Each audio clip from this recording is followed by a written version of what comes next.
عبادت اور ذہنی سکون یا قلبی سکون یا اطمینان، اس کا جو ہے ایک گہرا تعلق بنتا ہے پھر تو۔ جی بسم اللہ الرحمن الرحیم۔ محترم جناب شاہ نواز رانا صاحب، یہ قوم جو ذہنی خلفشار اور انتشارات سے دوچار ہے، ایسے میں یہ پروگرام ان کے قلوب اور اذہان کو جلا بخشنے کے لیے اور انہیں اپنے خدا سے ملانے کے لیے، طمانینت عطا کرنے کے لیے آپ کا ایک پروگرام باقاعدہ خود ایک اطمینان کی حیثیت رکھتا ہے۔ تو آج ہمارا ٹاپک ایک نہایت ہی خوبصورت موضوع لے کے ہم چل رہے ہیں۔ اللہ تبارک و تعالی ارشاد فرماتا ہے، الا بذکر اللہ تطمئن القلوب۔ سن لو کہ اللہ تبارک و تعالی کے ذکر میں ہی، اللہ تعالی کی یاد میں ہی قلوب اطمینان پاتے ہیں۔ اور جیسا کہ آپ نے یہ ارشاد فرمایا کہ عبادت ہمارے لیے سکون کا موجب ہے یا نہیں ہے، اصل میں سکون اللہ تبارک و تعالیٰ کی بارگاہ میں ہے۔ اللہ تبارک و تعالیٰ مالک ہے، سکون عطا کرے یا پریشانی میں مبتلا کر دے۔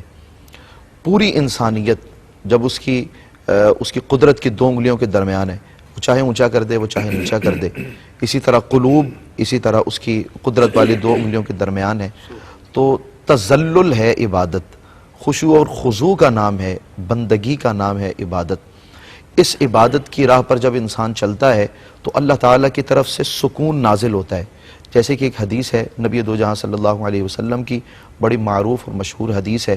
سرکار مدینہ صلی اللہ علیہ وسلم ارشاد فرماتے ہیں کہ لا یقعد قوم یذکرون اللہ الا حفتہم الملائکہ وغشیتہم الرحمہ ونزلت علیہم السکینہ۔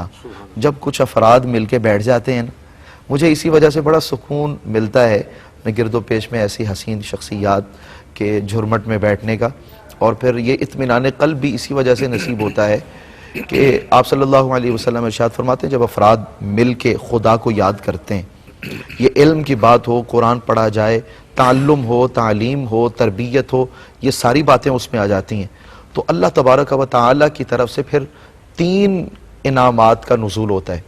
حفتہم الملائکہ، ملائکہ آسمان سے زمین کی طرف اترتے ہیں اور ان تمام افراد کو سطح زمین سے آسمان تک ڈھانپ لیتے ہیں۔ سبحان اللہ۔ وغشیتہم الرحمہ، اور اپنے پروں پہ وہ اللہ تعالیٰ کی رحمتیں اٹھائے ہوئے ہوتے ہیں، سبحان اللہ، وہ رحمتیں لے کر نازل ہوتے ہیں۔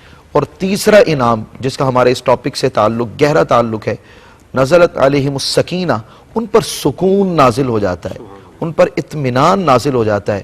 ہماری آنکھیں آبدیدہ ہو جاتی ہیں، آنکھیں روتی ہیں، دل مائل ہو جاتا ہے۔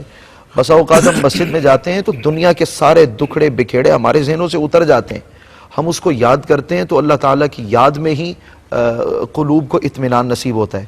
اور یہ جو اس جملے کے شروع میں ایک کلمہ ہے الا، ہم اسے بولتے ہیں یہ حرف تنبیہ ہے، جھنجھوڑنے کے لیے، سنانے کے لیے، سنو، ادھر ادھر تلاش کرتے پھرتے ہو اطمینان تمہیں دولت میں نہیں، ثروت میں نہیں، صحت میں نہیں، اولاد میں نہیں، یقینی طور پہ کچھ نہ کچھ نصیب تو ہوتا ہے، لیکن حقیقی اطمینان اگر چاہتے ہو نا کہ تمہارا دل مطمئن ہو تو پھر وہ تمہیں اللہ تعالیٰ کی یاد سے ہی ملے گا۔ حضرت محمد بن حسن طوسی رحمۃ اللہ تعالیٰ علیہ ایک بزرگ گزرے ہیں، بڑے عظیم المرتبت انسان تھے۔ انہوں نے رات عشاء کی نماز کے بعد بیٹھنا اور کتب کا مطالعہ شروع کر دیا، حدیث پاک پڑھ رہے ہیں، سیرت پڑھ رہے ہیں، لکھ رہے ہیں، کام کر رہے ہیں۔ آدھی رات کو کھڑے ہو کے آسمان کی طرف انہوں نے اپنی آنکھیں اور اپنا سر اٹھا کے اور یہ کہنا کہ این ابناء الملوک، این ابناء الملوک، کہاں ہیں وہ بادشاہ زادے؟ یہ دیکھو جو لذت اور اطمینان اس وقت مجھے نصیب ہو رہا ہے نا اللہ تعالیٰ کا علم حاصل کرنے میں اور پڑھنے میں، اور جو لذت اللہ تعالیٰ نے مجھے عطا فرمائی تم لوگوں کو کہاں مخملی بستروں پہ نصیب ہوں گی۔ اللہ تعالیٰ کی یاد، اللہ تعالیٰ کی محبت، اور یہ پھر اس کے لیے تمام مراحل کے لیے، تمام منازل کے لیے رزق حلال سب سے زیادہ ضروری ہے۔ میں لاکھ نماز بھی پڑھوں، ذکر کروں، قرآن پاک پڑھوں، محافل سجاؤں، 11ویں کروں، میلاد بھی کروں، لیکن جب تک میرا رزق پاک نہیں ہے اس وقت تک منزل تو کیا پہلی سیڑھی بھی نہیں انسان چڑھ سکتا۔ سبحان اللہ۔ وہ یہ بھی عبادت میں ہے، اللہ تعالیٰ کا حکم ہے۔ علامہ صاحب نے پہلے ہی اس کی تعریف میں یہ فرما دیا کہ عبادت کا مفہوم بڑا وسیع مفہوم ہے، یہ بھی اسی میں ہے کہ اللہ کا جو حکم ہے وہاں پہ ہم پائے جائیں، جہاں سے اس نے روکا ہے وہاں ہم مفقود ہوں۔ تو یہ رزق حلال یہ منزل کی طرف بڑھنے کے لیے یہ سب سے پہلی سیڑھی ہے۔